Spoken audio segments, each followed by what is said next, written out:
Bachar el-Assad et le régime syrien se sont effondrés. Et lui, il s'est échappé, il est parti, il a dû partir hier, je pense.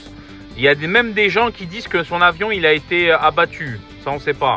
Jordan Bardella qui nous parle d'un déferlement migratoire. Moi, je pense que c'est possible.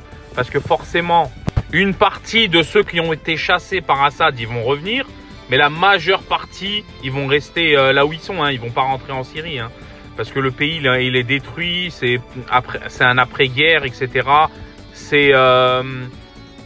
Honnêtement, c'est compliqué là-bas. Et ceux qui vont rentrer, bah forcément, ils vont chasser une partie de ceux qui sont restés là-bas et qui étaient pour Assad. Vous voyez ce que je veux dire? Faut pas oublier qu'Assad, ça fait 24 ans qu'il est au pouvoir et avant lui, c'était son père. Et j'ai même vu des images d'un mec en prison. Le mec, il savait même pas que le père de Assad, de Bachar, il était mort, imaginez-vous. Tellement ça fait longtemps qu'il est en prison et tellement ça fait longtemps qu'il n'a pas été informé de ce qui se passe à l'extérieur. C'est de la folie.